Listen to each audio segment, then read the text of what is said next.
ለዘመናት ከሀገራችን ኢትዮጵያ ራስ ላይ ለአፍታ እንኳን ርቃ የማታውቀው ባላንጣችን ግብጽ በሳምንት ኢትዮጵያን እንደተለመደው ወንተል የሚያደርግ ንግግር አድርጋለች። በፕሬዝዳንቷ በኩል ኢትዮጵያ በህዳሴው ግድብ ዙሪያ አካሄዷ ኃላፊነት የጎደለው ነው ስትል እየተናገረች ተሰምቷል። ዛሬ ሁሉም የግብጽ ሚዲያዎች ያራገቡት የተስተዋለው ዜና እነሆ ፕሬዝዳንት አልሲሲ በካይሮ የህዋ ሳምንት ጠንካራ ማስጠንቀቂያ መስጠታቸውን አጽንኦት በመስጠት ላይ እንደሆነ ተሰምቷል።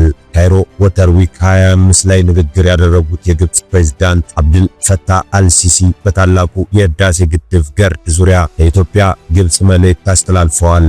ፕሬዝዳንቱ የኢትዮጵያ አካሄድ ኃላፊነት የጎደለው ነው ሲሉ ከወቀሱ በኋላ ግብጽ በዚህ ኃላፊነት በጎደለው አካሄድ ፊት እጇን ታስራ አትቀመጥም ብለዋል። አልሲሲ አክለውም ግብጽ የህዋ ጥቅሟን ለመከላከል ሁሉንም አስፈላጊ እርምጃዎች እንደምትወስድ አረጋግጠዋል። በተመሳሳይ ጊዜ ደግሞ ትብብርን፣ ፈጠራና ዘላቂ ልማትን እንደምትደግፍ ገልጸዋል።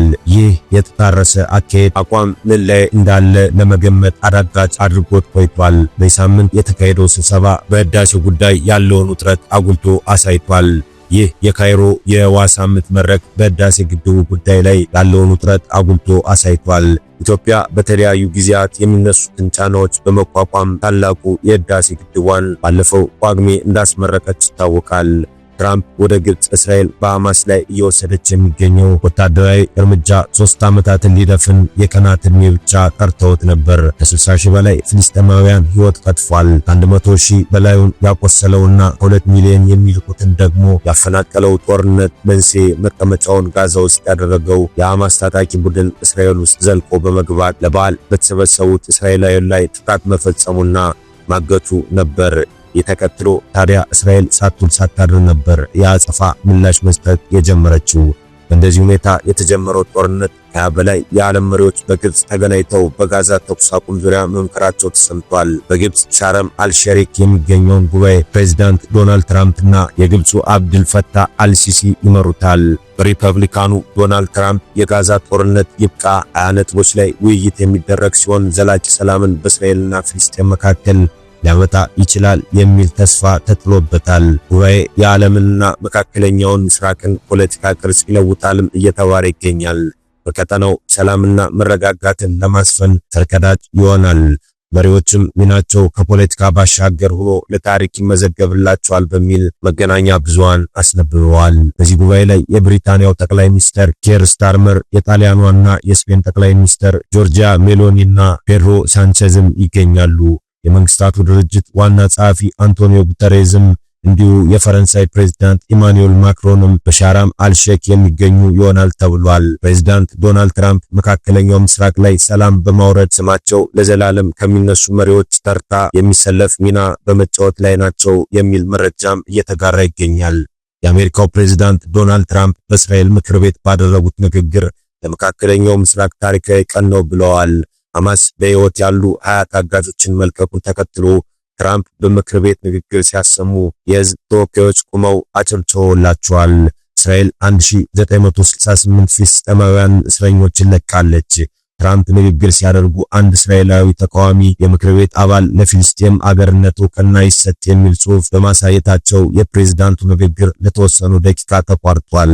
አፈጉባኤ አሚር ኦሃና በምክር ቤቱ ስነ ስርዓት ይከበር ሲሉ ተቃዋሚው ፖለቲከኛ ከአዳራሹ እንዲወጡ ተደርጓል። ትራምፕ የእስራኤል ጠቅላይ ሚኒስትር ቤንያሚን ኔታንያሁ ልዩ ጀግንነት የተሞላው ሰው ነው ሲሉ አመስግነዋል። በሐማስና እስራኤል መካከል ድርድሩ ላካሄዱት የአረብ አገራት ትራምፕ ምስጋና አቅርበዋል። በጋራ በመስራት ታላቅ ድል አስገኝተዋል ብለዋል ፕሬዝዳንቱ። አሁን የእስራኤል ወርቃማ ዘመን ነው ያሉት ትራምፕ መላ ቀጠናውንም ወርቃማ ዘመን ላይ ይገኛል ሲሉ ተደምጠዋል። ትራምፕ ጨምረውም ከሁለት አሰቃቂ ዓመታት በኋላ 20 ጀግና ታጋቾች ከቤተሰቦቻቸው ጋር ተቀላቅለዋል። የተቀሩት 28 ታጋቾች አስክሬናቸው መጥቶ በሰላም ያርፋል ብለዋል። ከትራምፕ በፊት በምክር ቤቱ ንግግር ያደረጉት ኔታንያሁ በትራምፕ አስተዳደር ድጋፍ ከአረብ ሀገራት ጋር ያለንን ግንኙነት ጤናማ እናደርገዋለን ብለዋል። ኔታንያሁ በሞቱት ወታደሮች ጀግንነት ሀገራችን ትድናለች፣ ታድጋለች፣ ሰላም ታገኛለች ሲሉ አክለዋል። ትራምፕን የመሰለ የእስራኤል ወዳጅ በዋይት ሃውስ ታሪክ አልታየም ብለዋል ኔታንያሁ። የፕሬዝዳንቱ የሰላም እቅድ ሰላም በማስፈን ረገድ ከፍተኛ አስተዋጽኦ ማበርከቱንም ጠቅሰዋል። ኔታንያሁ በንግግራቸው ትራምፕ የእስራኤል ታሪክ አካል ናቸው ብለው በመላው አገሬው ስም ምስጋና አቅርበዋል።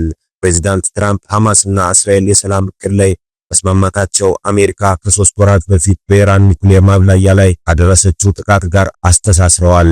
ጥቃቱ ባይፈጸም ስምምነት ላይ አይደረስም ነበር፣ ከመካከለኛው ምስራቅና ከእስራኤል ላይ ጨለማው ደመና ተገፏል ብለዋል። ጊዜው መካከለኛው ምስራቅ በሰላም የሚያብብበት ነው ሲሉም ትራምፕ ተናግረዋል። ፕሬዝዳንቱ ለእስራኤልና ለፍልስጤም ህዝቦች ረዥሙና የሚያመው የሰቆቃ ጊዜ አብቅቷል ብለዋል።